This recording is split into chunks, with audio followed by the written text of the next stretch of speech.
At T-Mobile, our critical mission is providing unparalleled 5G coverage for when connectivity is mission critical. Introducing T-Priority, America's best 5G network experience for first responders, even in times of congestion. More capacity, faster speeds, better coverage. T-Priority from T-Mobile, built for tomorrow's emergencies, ready today. Discover more at t-priority.com. For qualifying organizations on eligible rate plans, coverage not available in some areas and may be impacted by emergencies.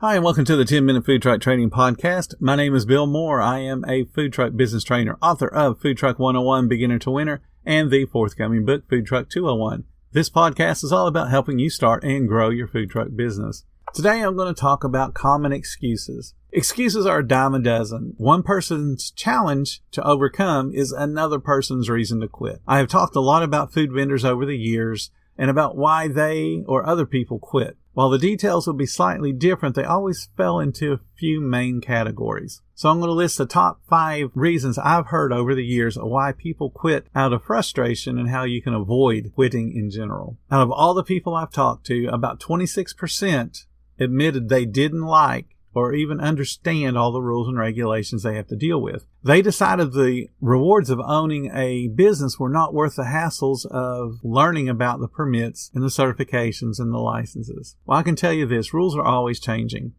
Most of the time, they're getting tighter and harder rather than easier. 50 years ago, you could park wherever you wanted. Nobody cared because there just weren't that many food trucks. 30 years ago, a HACCP plan was just a bunch of letters. Health inspectors bring updates to the rules with them almost every single time they come inspect your business. The rules are updated in a major way every 4 years, and then in a minor way every 2 years in between. The rules are always changing. Just get used to it. It's part of the business that we're in. Just get used to it. You've got to educate yourself and understand things are changing and will continue to change in the future. 23% of vendors that were leaving the business told me they didn't use social media or really any kind of marketing outside of just showing up, putting up a couple of flags, turning on some lights, and then hoping people would notice them. And then a number of those people actually told me that social media was a part-time activity and it really just didn't bring people in anyway. Part of what I teach is creating a community through your social media. People need to know who you are as a small business and who you are as an owner of the small business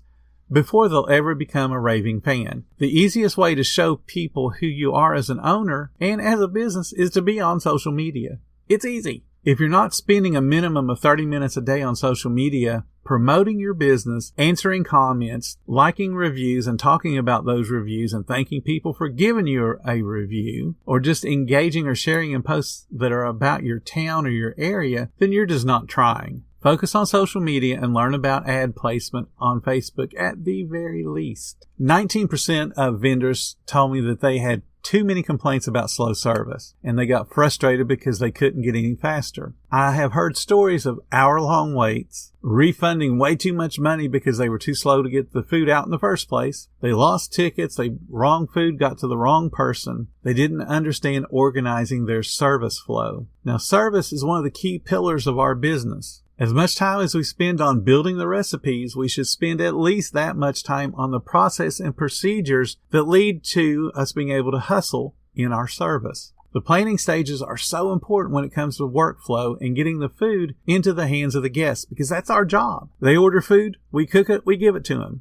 That's the workflow. Slow service is never from being too busy. Slow service comes from poor planning and poor execution on the part of the team and the owner. And I know that's a hard pill to swallow, but that's the facts. 17% of vendors said they had too large of a menu to be able to control waste. What is worse is most of them that I talked to had 15 or more items on their menu, and a lot of those items had zero relationship to each other and very little ingredient overlap. The next problem was consistency of the menu.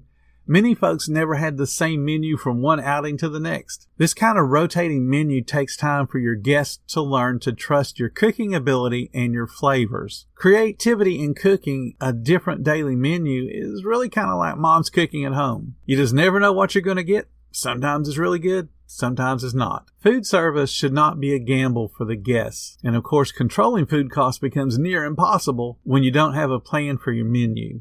If you're a chef and a well-known chef with a following to your cooking ability, rotating a menu is a decent gamble. But if you don't have your own following based on your cooking ability, I would not rotate the menu. It sounds cool. It sounds different. But do you really have enough money? Are your pockets really deep enough to be able to handle how slow you're going to be until people understand you're really good? And if your pockets are that deep, why are you getting into a food truck in the first place?